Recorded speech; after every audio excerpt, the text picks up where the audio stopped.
People cards out on the table. It's our website. You've got to talk to people. The message doesn't do any good resonating to 150 people here. It needs to get out to the multitudes in the darkness. Amen. As Rafael talked about. So, at this point, again, we're just going to get some questions. Is there questions from the audience?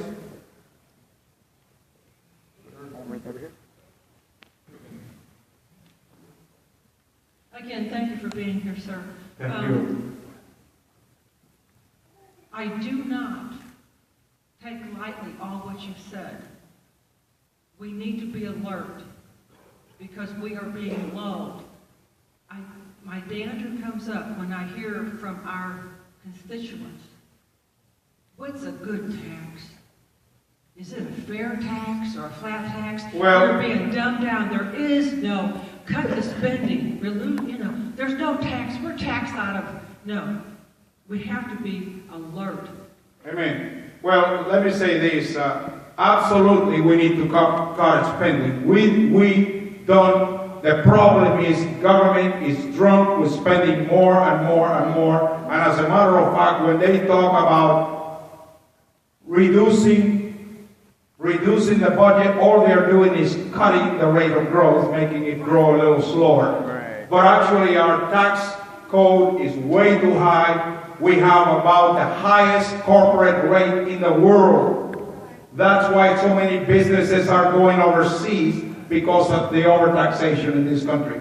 Certainly we need either a fair tax or a flat tax. Will be a vast improvement with what we have in America. And with that, we could eliminate the IRS, just throw all those funds out and have a very small group that will manage a very simple tax code.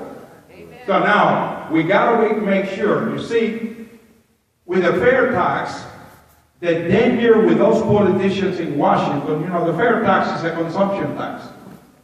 The only way the consumption tax will work is if you throw out the tax code.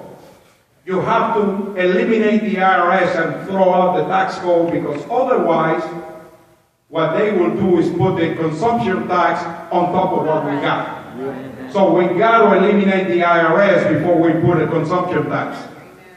But either a consumption tax or a flat tax would be great, because then everybody pays into a system. Amen. Everybody's got to have skin in the game. There was a question over here. I thank you too for being here. Thank you, sir. And I tried to listen carefully, but what I would like for you to expand upon, because this is, I think, the most serious thing, like the Black Brigade. Could you describe maybe how many thousands of pastors have been put in jail for speaking up? 0. Or can you tell me, go through baby steps? What should a pastor do to really do what you think God's calling him to do? Okay, let me just give you a quick answer and then an expanded answer. The quick answer, what does a pastor need to do? Stop hiding behind the pulpit. Now, let me give you an expanded answer. In 1954, do some of you remember when Lyndon Johnson was senator from Texas? Let's say that when Lyndon Johnson was senator from Texas, he had a rather creative way of getting votes. And because of that, a couple of Baptist organizations challenged him. In retaliation to that, Lyndon Johnson decided to attack religion by imposing an amendment to the 501c3 ruling of the IRS. That amendment was passed as a rider to an appropriations bill. It was never even discussed. It passed under the radar. The 501c3 Johnson Amendment says the following: no 501c3 organization can speak either in favor or in opposition about any candidate for public office. The net effect of the Johnson Amendment was to put fear in the church and to cause the church to not address anything to do with the public domain. But I'll tell you, all the Johnson Amendment was about talking in favor or against a candidate for public office. Now, In 2008, Pastor Jim Garlow from California, he founded an organization called Alliance Defending Freedom. And Pastor Jim Garlow said the following. All right, he said to some pastors, why don't we pick a Sunday in October and let's preach on politics. But actually, let's go beyond that. Let's clearly violate the Johnson Amendment. I want you to get in the pulpit and endorse a candidate by name, and then let's go one step further. Make a recording of your preaching and send it to the IRS. Let's challenge it. 2008, 30 churches did it. 2009, 80 churches. 2010, 100 churches. 2011, 536 churches. 2012, over 1,600 churches. 2013, I don't have the numbers, but it was well over 1,000. You know how many churches the IRS has come against? 0. It is a paper tiger because the Johnson Amendment is unconstitutional, as far as my consideration, on 2 counts. It violates freedom of expression, and it violates the free exercise clause of the First Amendment. So it is an unfounded fear.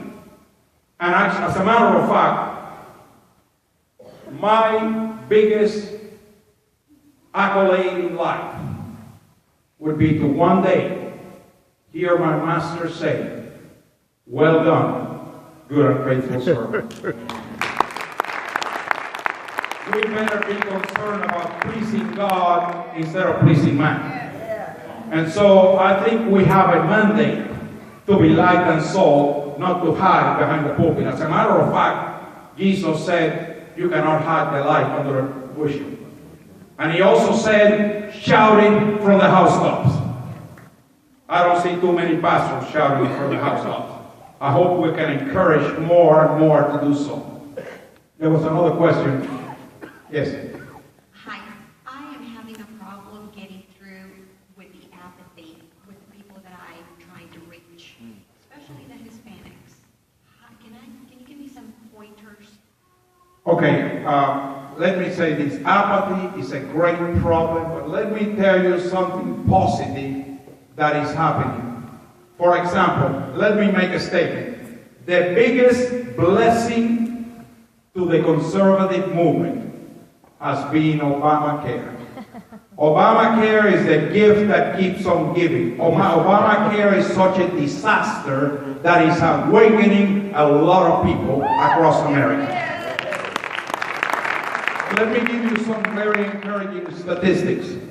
Among the under 25, which was the group that as a bloc helped put Obama in power, there has been a 17-point shift towards conservatism.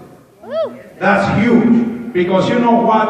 All of a sudden the young people realize that they are the patsies for Obamacare. They're the ones who are supposed to be footing the bill for people my age. And you know, they are waking up. Now, concerning your second question, first of all, let me say this. It is about time that we stop talking about hyphenated Americans. Whether it is Hispanic Americans or African Americans, we're all Americans. All of us are Americans. And we need to stop pandering with hyphenated names. Hyphenated Americans, which the administration always uses, they use it for one reason and one reason only, and that's to divide us. It's a divide and conquer policy. And let me tell you something, whether it is Hispanic Americans or African Americans or Asian Americans, we all want the same thing, jobs and opportunity. What we want is to be able to find a job, to be able to achieve the American dream. I don't think anybody in America wants to live on a handout. But that's what this administration is trying to do, trying to create a culture of dependency. Because all of a sudden, what does a culture of dependency do? You see, the thing is, we need to be able to articulate what that does. That is not a guaranteed utopia. That is guaranteed mediocrity. What we need to sell is the American dream. We live in the greatest country on the face of the earth. We live in a country where, with hard work and perseverance, you can achieve your dreams no matter how big your dreams are. And if we do that, nobody's going to want to be kept down by dependency. Let me tell you, it's just like feeding the poor. Feeding the poor has never gotten anybody out of poverty. What we need to do is teach the poor how not to be poor. Amen. Give them an opportunity to learn how to fish instead of just giving them a fish. We need to help people. We need to, the thing that this administration has done that is so contrary to our tradition. Welfare is supposed to be something for a very limited time to help you come out of that situation. But what this administration wants to do is keep you in that situation. That's why we have now 2 years of unemployment. And they want to extend it even more, where people don't even want to get a job. As a matter of fact, now they're saying that it is liberating not to have a job, because now you can pursue the arts. Smell the flowers. But the problem is they are smelling the flowers with my tax dollars and your tax dollars. We need to give those people an opportunity to rise up the economic ladder. That's how we attack poverty, not by giving a handout, because you give them a plate of food today, they're going to be hungry tomorrow. So we better teach them how to earn the money not to be hungry tomorrow. We got to go beyond just trying to put a band-aid on cancer. We got to create the economic climate, the economic opportunity, so that they can rise above their situation. So, to answer more specifically your questions, it is a lie that to talk to Hispanics you have to talk about amnesty. Let me tell you, the only Hispanics that are in favor of amnesty are the illegals. You talk to Hispanics, you talk to African Americans, you talk to anybody else, what do they want? They want the opportunity to work, to make a good living, to be able to provide for their family, and to be able to rise up the economic ladder. Every American is the same. We need to stop dividing us with hyphenated Americans. We all need to work shoulder to shoulder to make this country again that shining city on a hill. I think there was a question over here. Yes. Mr. Cruz, we appreciate you being here today. What are your thoughts, and if you've run across anything about the movement of Mark Levin's book on Liberty Amendment for the state to propose a constitutional convention, not constitutional convention, but a convention to amend the Constitution in order to rein in government? Well, Mark Levin I consider Mark Levin one of the foremost scholars on the Constitution, a brilliant man, a very strong constitutional conservative, and certainly the concept of the States Convention is a very appealing concept. My only reservation is, can we keep it under control to where it wouldn't get out of hand? And that's the challenge that we need to make sure that we don't just open up a can of worms that it cannot be controlled. Yeah, we have to be careful. I think the idea is Article 5 of the Constitution. It gives us the opportunity to do something from the state side. But we also cannot have a situation where our Constitution that has served us for over 200 years, because I believe was conceived by inspiration of God. We cannot just throw the Constitution away. What we need to do is obey the Constitution. What we need to do is have the government uphold and work within the limits of the Constitution. Today, we have a government that tramples on the Constitution on a daily basis. Yeah, so, if we just work within the Constitution, we'll be in great shape. But look what our president says. I have a pen, and I have a phone. And forget the Constitution, forget separation of powers, and he's acting like a tyrant, just like Harry Reid acts like a tyrant. And basically throws away over 200 years of our tradition of upholding the law. Yes.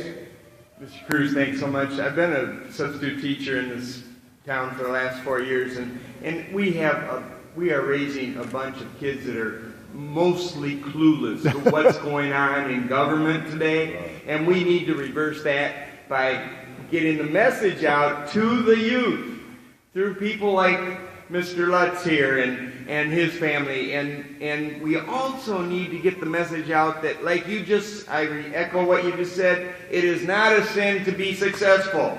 Absolutely. It's been put down that we had Mitt Romney, who was a leader and made successful businesses happen, and he didn't know how to get the message to counter Obama that it's not a question of having equal value, but equal opportunity to grow and be strong. And these kids today don't know even that they're in debt, $55,000 per kid when they walk out of the high school. Well, we got to get that say, first of all, concerning Romney, I think one of the biggest mistakes that Romney ever made was that every time anybody asked him about his wealth, he was either ashamed of being rich or apologizing for being rich instead of celebrating it. Exactly. And saying, you know something, you too can be rich if we take away the regulations that constrain us and we allow people to work within the free enterprise system. Anybody can achieve success in America.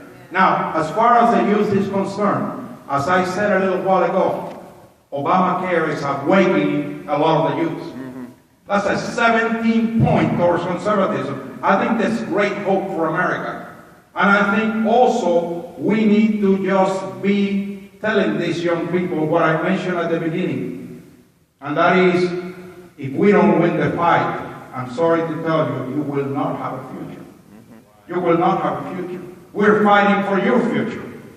And so that's the message we need to tell the young people. The future of America is at the crossroads right now. And we don't have much time. We cannot afford to continue to be complacent. Time is running out. As a matter of fact, if we don't retake the Senate in 2014, I'm not sure we can wait till 2016. This is a government out of control. And unfortunately, the battle is not really between Democrats and Republicans. The battle is between liberal progressives and constitutional conservatives. That's the real battle. And unfortunately, we have those progressives in both parties.